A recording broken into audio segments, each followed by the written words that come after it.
कारण असं म्हणजे आपल्याला निश्चित नाही माहिती ना का आपण म्हणजे कधी कुठे काय करू काय असं. मग तुम्ही आधीपासून तयारी ठेवा, लायब्ररीत जा, अभ्यास करा, बुक वाचा. आता सपोज जर एखाद जण म्हणजे एमपीएससीची तयारी करत असेल ते तो जाऊन लायब्ररीत काय करत असेल, एमपीएससीचा बुक असेल, एमपीएससी असं नाव असेल ते डायरेक्ट काढून वाचायला सुरुवात करेल. पण असं नाही करायचं, कारण मेन स्कोरिंग विषय काय आहे, मराठी, इंग्रजी, बुद्धिमत्ता, गणित आणि जीके जीएस एवढेच. मग तुम्हाला पहिल्यांदा स्टार्टिंग कुठून करायचं तर तुम्हाला सोपा विषय कुठे वाटतो, मराठी. मग मराठीपासून सुरुवात करायची. आता मराठी तुम्ही घेतलं, मराठीचं संपूर्ण व्याकरण म्हणजे करत टाकलं, म्हणजे पूर्ण असं पाठ तर नाही करायचं, व्याकरण कधीच पाठ करायचं नाही. व्याकरण पाठ केलं तर तुम्ही शंभर टक्के चुकलं तिथून, कारण लॉजिक लावायचं असतं व्याकरणला पण. व्याकरण, बुद्धिमत्ता तर इतका सोपा विषय आहे, पण तुम्हाला पण हार्ड जातो. त्याच्यासाठी मी क्लास लावला. मी क्लास बंद लावला तर काहीतरी आणि दुसरं लावलं ते टेक्स्टबुक कोचिंग. टेक्स्टबुकला पण ऑफर असते, कधी कधी ऑफर असते. मी ऑफरमध्येच मी पण क्लास घेतले, पण इतका त्याचा बेनिफिट होतो का सांगू शकत नाही. आता मला म्हणजे बुद्धिमत्ता ते जमत होतं, पण थोडाफार येत नाही. गणित विषयापासून मी सुटका केली, गणित विषयापासून सुटका केली, आर्ट्स घेतला. पण गणित विषय हा सगळीकडे आहे, सगळीकडे. त्याच्यामुळे तुम्हाला असं म्हणजे तुम्हाला वाटेल का गणित विषयापासून सुटका होती, असं नाही. सगळीकडे कॉम्पिटिशन खूप वाढलंय, खूप म्हणजे खूपच. आता पहिले गर्ल्सला पण म्हणजे कॉम्पिटिशन कमी होतं, पण गर्ल्ससाठी पण आता कॉम्पिटिशन इतका वाढलाय का सांगू शकत नाही. पोलीस भरतीसाठी तुम्ही 2दा-3दा ट्राय कराल, पण तुमचं म्हणजे सक्सेस न भेटल्याने काही तुम्ही असं म्हणजे करता का सक्सेस नाही भेटत, घरचे काय करतील वगैरे. पण आपल्यात जिद्द पाहिजे स्पर्धा परीक्षा करण्याची. म्हणजे आता आपली तयारी आहे तर आपल्यात म्हणजे जिद्द पाहिजे ना, आपण तयारी केले तर करूनच दाखवा घरचे ना. मग तेवढा म्हणजे पाहिजे तर कॉन्फिडन्स स्वतःवरती, तेथूनच तयारी करा. स्वतः आधी आत्मविश्वास निर्माण करा स्वतःच्यात. जर तुम्हाला काय पुढे शिकायचं असेल तर. आता तुम्ही जर सपोज म्हणजे एमपीएससीची तयारी केली तर तुम्हाला त्याच्यात सगळंच येईल, मराठी, जीके, सर्वच. म्हणजे बुद्धिमत्ता पण आहे. जर तुम्ही आता यूपीएससी तर यूपीएससी मध्ये फर्स्ट टाइम प्रिलिम्स घेतली जाते. प्रिलिम्स मध्ये पण सगळे विषय असतात, म्हणजे आपलं ओल जे सर्व म्हणजे स्पर्धा परीक्षेसाठी असतात ते सर्वच असतात. आणि नंतर मग मेन्स होते. मेन्स मध्ये तुम्ही जो विषय निवडाल त्याच्यावरच म्हणजे त्याच्यावरच पेपर घेतला जातो. 200 मार्काचा काहीतरी असतो वाटतं, नक्की माहिती नाही. 200 मार्काचा असतो, 500. हा, 500 मार्काचा. त्याच्यातून पण आपले म्हणजे रँक वरती काढले जातात ना, रँक वरती तसं असतं. मग त्याच्यातून पण अजून इंटरव्ह्यू होते. मग तुम्ही तोपर्यंत मुलींना तर थांबून देतच नाही. पण ज्याच्यात एक म्हणजे कोण असेल म्हणजे जर आपल्या म्हणजे एकदम तिच्यात उत्सुकता असेल तर ती करू शकते. आता खूप मुली पुढे जात आहेत. आपल्यात असं हे पाहिजे, घरच्यांना समजवण्याची ताकद निर्माण झाली पाहिजे बस. आणि जर तुम्हाला स्पर्धा परीक्षा करायचीच असेल तर पहिल्यांदा मराठी विषय, इंग्लिश आणि बुद्धिमत्ता हे 3 विषय एकदम परफेक्ट झाले ना, हे म्हणजे जीके जीएस ऑप्शनला ठेवायचं. कारण जीके जीएस मधला कोणता क्वेश्चन येईल काय सांगता येईल. सगळा पुस्तक तुम्ही टोटल वाचाल, आधुनिक भारत, मध्य भारत हे सगळं वाचा ना, म्हणजे आधुनिक भारत आणि मध्ययुगीन भारत वाचला ना तरी त्याच्यातला कोणताही नक्की प्रश्न येईल काय सांगू शकत नाही. कारण तो निश्चित नाही ना आपला. म्हणजे सगळीकडे बघा तुम्ही मराठी विषय आहे कंपल्सरी, मराठी म्हणजे व्याकरण येतं त्याच्यात. मराठी व्याकरण, बुद्धिमत्ताचं तर ठरलेले टॉपिक आहे. आता टीसीएस घेईल परीक्षा तर त्यांचं ठरलेले टॉपिक आहे. म्हणजे आता टीसीएस घेईल तर ते व्याकरणाचं वेगळं भाग विचारतील, आणि आयबीपीएस घेईल तर ती शब्दशक्ती वगैरे म्हणजे त्याच्यात म्हणजे ते हे असतात, एक शब्दाला अनेक पर्याय असतात काय असं ते विचारले जातात. म्हणजे आयबीपीएस मध्ये खूप कॉम्पिटिशन आहे, खूप. तुम्ही आतापासून तयारी कराल तर गेल्या म्हणजे FY पासून मी पण तयारी करते, पण आता फोनाच्या युगात म्हणजे मी पण पहिले मी 11:30 कॉलेज सुटलं तसं मी लायब्ररीत जायची तर 3 वाजेला 3:30 वाजेला हॉस्टेलला जायची. पण आता फोनामुळे इतकी बिघडले का सांगून म्हणजे अभ्यास कधी करते काय समजत नाही. तुमच्यासोबत असं नको व्हायला. असं म्हणजे फोनापासून लांब राहा. फोन आपला शत्रूच आहे, पण तो आपण एकदम जवळ करून ठेवता एकदम जीवलग मित्र. मग आम्ही एक क्वेश्चन विचारते. आता असेच म्हणजे भारताचे नवीन उपराष्ट्रपती झाले, मला माहिती आहे कोणते? हां बरोबर. दुसऱ्याने बघितलं काय स्टेटस वगैरे, सरांचे स्टेटस वगैरे कोणी काय घडामोडी म्हणजे चालू घडामोडी बघत जायचं असतं. कारण जीके जे असलं तर क्वेश्चन नाही, पण चालू घडामोडीवर क्वेश्चन नक्कीच पडतात. त्याच्यामुळं आपला जरा आजूबाजूला पण लक्ष राहते. न्यूजपेपर वाचत जा, फोन बघण्यापेक्षा न्यूजपेपर वाचत जा ना. त्याच्यातून किती इन्फॉर्मेशन भेटते. म्हणजे सर असतात, सरांना विचारायचं, मग आपण सरच काढून द्यायचे म्हणजे हा पेपर वाच, हा पेपर वाच.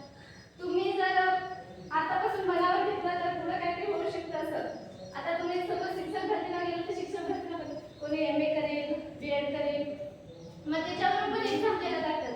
MA केल्यावर डायरेक्ट नोकरी भेटते, BEd केल्यावर डायरेक्ट नोकरी भेटते असं नाही. त्याच्यात पण अजून खूप खूप परीक्षा द्यायला लागतात. म्हणजे खूप कॉम्पिटिशन आहे, खूप. तुम्ही प्रयत्न केले पाहिजे. आता तुम्ही जर सपोज ह्या वर्षी तुम्हाला निबंध असेल ना, निबंध मग निबंध तुम्हाला असं वाटत आता अभ्यासापुरताच निबंध केला पाहिजे, अभ्यासा म्हणजे पेपरापुरताच ना. तुम्हाला हे असेल का पॅराग्राफ पण असेल ना, तुम्ही ते पण असंच करत असाल. आता पेपर पुरती राहते मला ते काय, आम्ही पण असतोय पेपर पुरतीच अभ्यास करायचा. पण ते आता आम्हाला समजतायचं म्हणजे पेपर पुरती न राहून ते खूप पुढे गेलाय. आता इंग्लिशमध्ये पण पॅराग्राफ येतील. जर तुम्ही गेलात ना कोणी IBPS एक्झाम, जर तुम्ही कदाचित IBPS कंपनीने घेतली आणि तुम्ही दिली ना, त्याच्यात बघा ते येतातच पॅराग्राफ येतो इंग्लिशमधून, त्याच्यावर क्वेश्चन दिले जातात. मराठीत पण सेम IBPS ने घेतली तर, आणि TCS ने घेतली तर जास्त करून म्हणजे हेच विचारतात, विरुद्धार्थी शब्द, समानार्थी शब्द, म्हणजे म्हणी, असं ते सगळ्यात हे विचारतात. म्हणजे पण IBPS चं पॅटर्न वेगळा आहे आणि TCS चं पॅटर्न वेगळा आहे. ते हे दोनपेक्षा आता हे MPSC तरी सोपं वाटतं. कारण MPSC म्हणजे MPSC इतका हार्ड नाही विचारत, पण ते तुम्हाला करता आलं पाहिजे. MPSC परीक्षा हार्ड नाही, आणि MPSC मध्ये पण खूप साऱ्या पोस्ट आहेत, खूप. तुम्ही विचारच नाही करू शकत. क्लास 2च्या, क्लास 3च्या आहेत, क्लास 4च्या.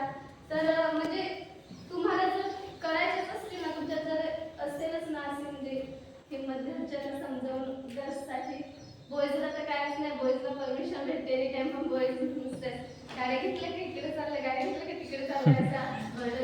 आमच्या हॉस्टेलमध्ये इतका आवाज येतो गाड्यांचा का असं वाटतंय रस्ता बंद करावा. खरंच म्हणजे खूप खूप वाईट आहे. गाड्यांमुळे खूप मुलं बिघडतात. तुमच्या आयुष्यात जर तुम्हाला सुधारायचं असेल ना, फॅमिली, आता सगळे आपल्या गरीब घरात असेल, माझी तर कंडिशन तुम्हाला सांगू शकत नाही अशी आहे. तरी पण मी F1लाच मी कॉलेज सोडणार होती. F1लाच कॉलेज सोडणार होती. तिथून परत मी घरच्यांचे सगळे घरचे माझ्या विरुद्ध आहेत आणि मी घरच्यांच्या विरुद्ध आहे. कारण म्हणजे माझ्या मामाची फॅमिली तर मला शिकू नाही दे आणि मला शिकायची इच्छा आहे. तर असं म्हणजे तुमच्यासोबत असं नसेल तर तुम्ही खूप शिकू शकता. असं शिकायला कोणी अशी बंदी नाही घालत. बॉईजला तर कोणीच बंदी नाही घालत, पण बॉईज शिकायलाच बघत नाही. त्यांना नुसतं फोन पाहिजे, गाडी पाहिजे.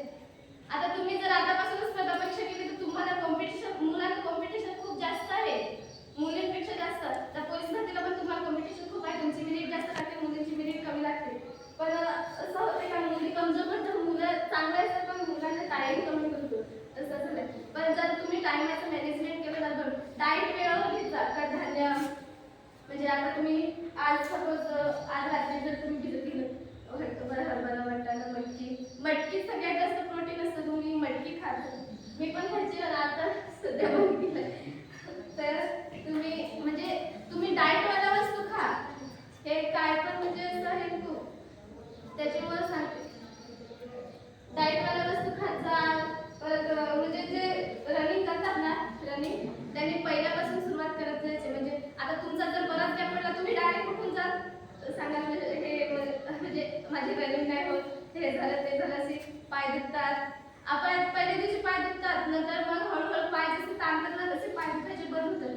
आता म्हणजे मी पण रनिंग करते तेव्हा मला माहिती आहे, जर पायाची तुम्ही स्टिचिंग जास्त चांगली केली ना एकदम परफेक्ट, तर तुम्ही इतकी चांगली रनिंग करू शकता का बेस्ट. म्हणजे माझा 100 मीटर पण 14 सेकंदात येतं. फक्त एवढंच का माझ्या हाईट नाही. बस तुम्ही सगळं काही होऊ शकतं. स्पर्धा परीक्षा म्हणजे असा, जर आता आपला सिलेबस आहे, तुम्ही 11वी 12वी तुम्हाला आर्ट्स नाही, तुम्ही सगळे तर तुम्हाला माहिती असेल 11वी 12वीला म्हणजे हे म्हणजे हिस्ट्री विषय होता. हिस्ट्री विषय तुम्हाला असं नॉर्मल घेतला असेल तुम्ही, म्हणजे हिस्ट्री करून आता पेपरापुरती करायचे नंतर काय काम माहिती सर. पण हे सगळं आहे हडप्पा संस्कृती, सगळं टोटल असं ते 11वी 12वीचं पुस्तक तुम्ही वाचा आणि त्याच्यातच आहे.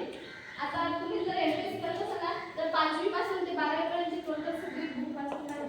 तुम्हाला नाही मेरिटमध्ये तुम्ही आले तर बरं, म्हणजे तुम्ही ते 2-3 असे पूर्ण रिप्लेस करून टाका. रिप्लेस म्हणजे हे परत वाचून टाका, असं परत हे म्हणजे तीच पुस्तकं पण परत अशी पाठ झाली पाहिजे तशी वाचून, तेव्हा तुमचं एकदम माइंडमध्ये बसून जाते आणि ते त्याच्यातच क्वेश्चन येतात, बाहेरचे येत नाही. पण आपल्याला असं वाटतं का बाहेरचे क्वेश्चन येतात असं. आणि बुद्धिमत्ता पण तेच आहे, पण ते आपले कसं ते म्हणजे जाऊ दे, झाला एक्झाम होती, झाला गणित पण झाला, रसाळी मसाळी झाला तेवढाच.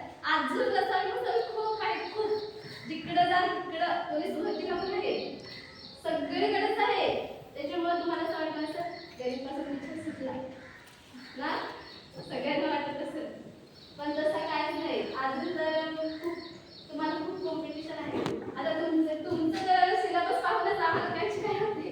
आमचा कसं होता, आम्हाला एक असं तुम्हाला अजून त्याच्यात अजून वेगवेगळं आहे ना, मराठी अजून असं म्हणजे हे असं आम्हाला. पण तुमचा सिलेबस खूप चांगला आहे, खूप म्हणजे खूपच. कारण आम्हाला असं कधी प्रॅक्टिकल करत पुढं करायला लावलं नाही. असं म्हणजे तुम्हाला बोलायचे म्हणजे असे हे एकदम कॉन्फिडन्स तुम्ही बोला पुढं नंतर. कारण तुमचा जर तुम्हाला प्रॅक्टिकल करून दाखवायचं नाही पुढे येऊन, तर मग तुमच्या त्याच्यातून तुमचा म्हणजे स्वतःचा विकास होतो याचा बोलण्याचा, का म्हणजे कॉन्फिडन्स वाढतो, पुढे गेल्यावर कॉन्फिडन्स वाढतो. त्याच्यामुळं तुम्ही प्रत्येक कार्यक्रमात सहभाग घ्या, प्रत्येक असेल नसेल त्याच्यात. मी 85 पासून आतापर्यंत सगळे कार्यक्रमात भाग घेते, सगळं असेल नसेल कोणी काय बोलू दे, कोणी पण काय पण बोलू दे, त्यांच्याकडे आपल्याला लक्ष द्यायचं. आपल्याला पुढे जायचं की त्यांना पुढे जायचं आहे. आपल्या पुढे जातं कोणी मागे खेचल्याने ते खेचतच राहतात. ती जागा असतात तर आपण पुढे जाण्याचा प्रयत्न करतो, आपल्याला पण खेचलं जातं.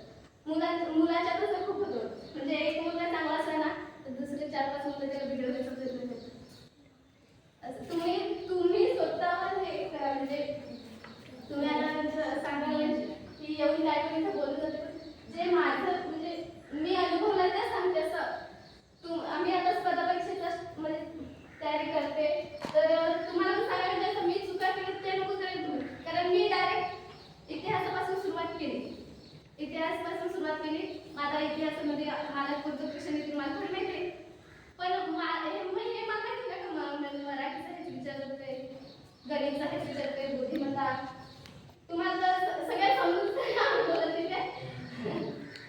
तर म्हणजे हे आता हे म्हणजे हे मेन स्कोरिंग विषय आहे. TCS कसं आहे, TCS मध्ये पास नाही झाला तरी म्हणजे सगळे विषयात पास नाही झाला तर मेरिट आला पाहिजे. IBPS कसं आहे, सगळे विषयात पासच झाला पाहिजे असं आहे. तर मग IBPS हे TCS जास्त परीक्षा घेत नाही. तुम्ही कोणत्या पण सांगा, तलाठी असो, ग्रामसेवक असो, कोणती पण हे आपले आदिवासी विकास विभागाच्या परीक्षा असो, IBPS घेते. त्याच्यामुळं तुम्हाला म्हणजे मी पण त्याच्यात आहे, कॉम्पिटिशन खूप आहे खूप. आणि TCS फक्त हे म्हणजे जास्त परीक्षा नाही की TCS सरळ सेवामधलं 2-3 घेईल किंवा हे फॉरेस्ट TCS घेतात. पण फॉरेस्टचं पण आता सांगू शकत नाही TCS घेईल का IBPS घेईल. कंपनी चेंज होत राहते एनी टाइम आणि त्यांचं सगळ्यांचं पॅटर्न वेगवेगळं असतं. त्याच्यामुळं स्टडी चांगला करायचं असेल, एकदा जर आपला मराठीवर प्रभुत्व आला ना, मराठी बुद्धिमत्ता आणि इंग्लिश तुम्ही एकदम परफेक्टच करून टाकायचा. तुम्हाला इंग्लिश विषय असेल आता इंग्लिशला जे स्पेशल त्यांना म्हणजे आता तुम्ही सांगा म्हणजे सरांचं समजतच नाही. आम्ही पण असंच बोलायचं म्हणजे सर बोलतात ना असे तर त्यांचं लवकर समजत नाही, पण सर लिहून देतात ना ते वाचायचं असतं. कारण ना ते इम्पॉर्टंट असतं सगळं जे सर सांगतात ना. सर म्हणजे सरांचं नॉलेज खूप आहे, त्याच्यामुळं त्यांच्याकडे लक्ष द्या. असं तुम्हाला असं वाटत असेल का सर काय पण बोलतात मग त्यांच्याकडे लक्ष द्या असं, पण तुम्ही त्यांचं ते शब्द आहेत ना जाणून घेण्याचा प्रयत्न करा. आमच्या वेळेस आम्ही असं सोडून दिलं, पण म्हणजे ते आता आम्हाला समजतं की आम्ही ते वेळेस जर परफेक्ट करून घेतलं असतं इंग्लिश, तर आता आम्हाला इंग्लिशची गरज पडली असती का? नाही ना. असं म्हणून ते तुम्हाला इंग्लिश सब्जेक्ट हा खूप खूप स्कोरिंगचा विषय आहे.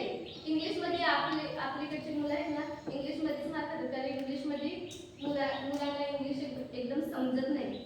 तर जर जो पहिल्यापासून इंग्लिशला स्टडी करत असतो, ज्याचं इंग्लिश स्पेशल आहे, तो इझी पास होऊन जातो. सरळ शिकवायची सांगायला कोणी पण सांग, इझी पास होऊन जातो. म्हणजे त्याचा स्कोरिंग विषय ना तो. आपले आता समजलं हे सगळं विषय गेलं आणि तो जर इंग्लिशच त्याने एकदम परफेक्ट केला, तर इंग्लिशमध्ये त्याला मिळून जातात ना मार्क पैकीच्या पैकी. परत अजून इकडचे असतात मराठी, ग्रामर, व्याकरण, म्हणजे सगळं टोटल व्याकरण असतं. आता टॉपिक असं म्हणजे नसतं तसं. आता आपल्याला सांगू शकत नाही की याच्यावरच येतील त्याच्यावरच येतील ना, व्याकरण तर भरपूर आहे ना, त्याच्यावरच येतील असं सांगता नाही येत तसं. त्याच्यामुळं टोटल व्याकरण करून टाकलं. आणि व्याकरण जर तुम्हाला म्हणजे चांगलं असेल ना, तर सरांकडून माहिती घ्या. सरांकडे खूप माहिती आहे, सरांचं पण खूप शिक्षण आहे. तर तुम्ही सरांच्या कॉन्टॅक्टमध्ये राहा ना. म्हणजे एकदम असे पण सर सांगतात कोणती बुक वाचायची कोणती नाही. सर सांगतात ती बुक वाचा, कारण ती चांगली असतात. म्हणजे खूप त्याच्यातून खूप माहिती पण मिळून जाते. त्या फोन करतात ते काय मी इतका तुम्हाला जीव तोडून सांगते, तुम्ही फोन करताय. तुम्हाला पण एक दिवस येऊन इथे शिकवायचं आहे ना, कधी ना कधी. असं मग मनस्थिती नाही राहत असं शिकवायची, सांगायची तुम्हाला. म्हणजे असं काय बघितलं आता मला जसं झालं, तर सरांना कसं होत असेल. तुम्ही इकडं म्हणजे मोबाईल वगैरे घेऊन बसत असाल तर, म्हणजे आम्ही कधी तुम्ही मोबाईल घेऊन बसतात. आपले इथं आलोय कशासाठी? आपल्याला निवांत 4 तास का 3 तास पण देता येत नाही. मोबाईल शिवाय 3 तास पण राहू शकत नाही तुम्ही.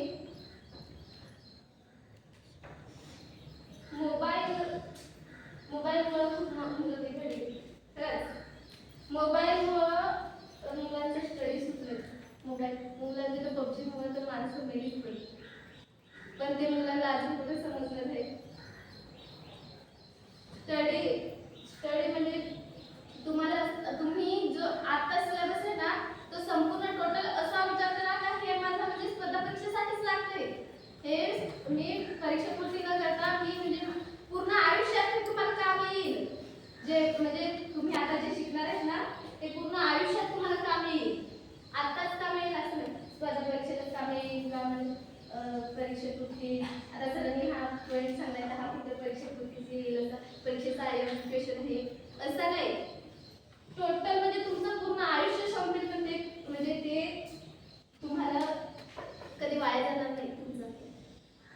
तर तुम्ही कुठं पण तुम्हाला जर कोणी असं म्हणजे व्याख्यान देत असेल ना, तर तुम्ही त्यांचं ऐकत जा. कारण व्याख्यानामधून इतकी माहिती समजते ना, सांगतात. आता ते आपल्यापेक्षा जास्त त्यांना नॉलेज असतं की नाही, मग त्यांच्याकडून आपल्याला माहिती समजते ना. इन्फॉर्मेशन म्हणजे आपल्यापेक्षा ते मोठे आहेत, असं त्यांनी आपल्यापेक्षा जास्त वर्ष बघितले आणि जास्त माणसं बघितले. तसं आपल्यापेक्षा जास्त माणसं बघितले, आपल्यापेक्षा जास्त पुस्तकं वाचले.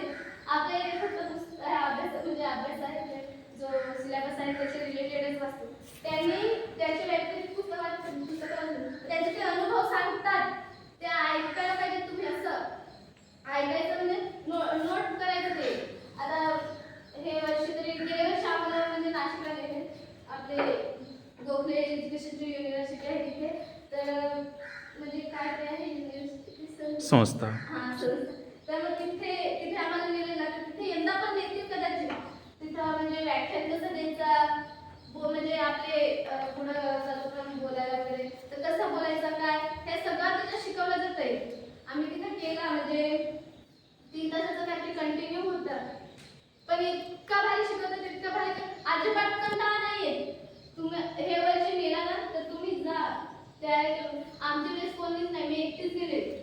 तर म्हणजे तुम्हाला इच्छा असेल तर, जर आता तुमच्या पण असते ना कोण ना कोण पुढं असं म्हणजे बोलायला कॉन्फिडन्स असेल ना कोणाच्या ना कोणाच्यात, मग तुम्हाला जर असं पुढं जर नंतर तुम्हाला शिक्षक बनायचं असेल किंवा कुठं तुम्ही सरपंच झाला तरी तुम्हाला व्याख्यान द्यायला लागेल. सरपंच झाला किंवा सरपंच नसला, तुम्ही गावाचा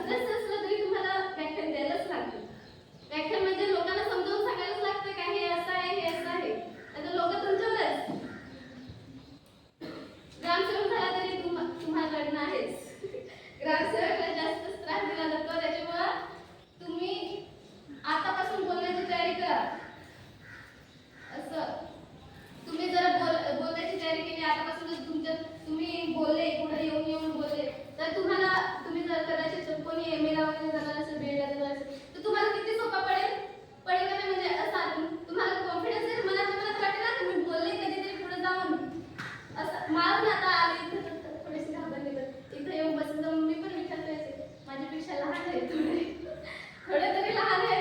मी बोलले पुढे जाऊन सर मग जरा मला कॉन्फिडन्स सर खायला नाही तर म्हणजे माझी पण अशी बुबडी वळली असते पहिल्यांदाच बुबडी वळते ना सगळ्यांची जोरते ना म्हणजे अशी बोलताना त्या म्हणजे पहिल्यांदा चाललं वर्गात आणि बोलायला गेलं तर असं बोबडं होते ना तसं मला पण झालं असतं आता पण मी काय विचार केला मी बोलले असं कुठेतरी अशी पहिले बोलले आणि त्याचाच कॉन्फिडन्स घेऊन आता तेच मला ठेवून मी आता तुमच्याशी बोलते म्हणजे किती मला एनर्जी भेटली असते कारण ते मागचे याच्यातून आता हे म्हणजे आता हे पहिलं मला म्हणजे मला हे एनर्जी भेटली ना ते व्याख्यानातून असं तर तुम्हाला कधी संधी भेटली ना तर अशी संधी सोडू नका म्हणजे तुम्हाला जर सादरीकरण करायला आलं पुढं आता तुम्हाला सर सांगत होतं का पीपीटी आहे ना पीपीटी पण खूप म्हणजे इंटरेस्टिंग आहे माझ्या सगळ्यात आवडतं म्हणजे पीपीटीच आहे PowerPoint प्रेझेंटेशन तर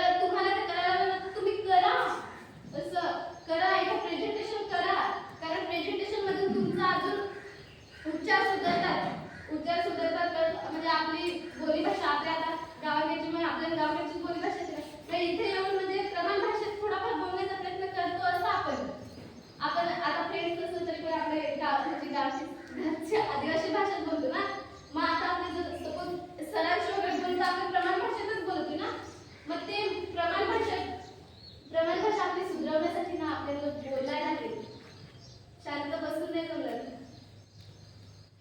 त्याच्यामुळे तुम्ही बघा तुम्हाला म्हणजे जर कोणाला माहिती असेल कोणतरी अभ्यास करत असेल ना स्पर्धा परीक्षेचा कोण ना कोण करते काय मग तुम्ही सरांशी कॉन्टॅक्ट ठेवायचं ना म्हणजे सर तुम्हाला सांगतील कोणती पुस्तकं वाचायची वगैरे आता माझ्याकडं कोणतं हे बाळासाहेब शिंदेचं आहे मराठी आणि दुसरं मोरा वाळंबेचं पण मी घेतले 2 आहेत माझ्याकडं मोरा वाळंबेची तर ती पुस्तकं इतकी भारी करते तुलाच विचारले जातात परीक्षेसाठी मराठीची आणि बुद्धिमानाचे पण आहेत ते सागरचे हे दुसरी बरेच आहेत पुस्तकं आणि हे चालू घडामोडी ते 1 वर्षाचं टोटल आता जर तुम्ही परीक्षेला जाता परीक्षेचे 6 महिने आधीचे जे घडामोडी आहेत ना चालू घडामोडी ते संपूर्ण वाचायचे कारण तेच क्वेश्चन विचारले जातात बाकीचे नाही विचारले जात आता तुम्ही जर याच्यातल्या हे म्हणजे हिस्ट्रीमधले घेतले तर हिस्ट्रीमधले आपल्या संस्कृतीवरती जास्त विचारले जातात म्हणजे हडप्पा संस्कृती आणि आपले हे म्हणजे ते आर्य समाज बुद्ध समाज त्याच्यावरती ते म्हणजे त्याच्यावरती जास्त क्वेश्चन सगळ्यात जास्त म्हणजे 12वीचं हिस्ट्रीचं पुस्तक आहे ते सर्वात म्हणजे सगळ्यात बेस्ट पुस्तक आहे 12वी हिस्ट्रीचं पुस्तक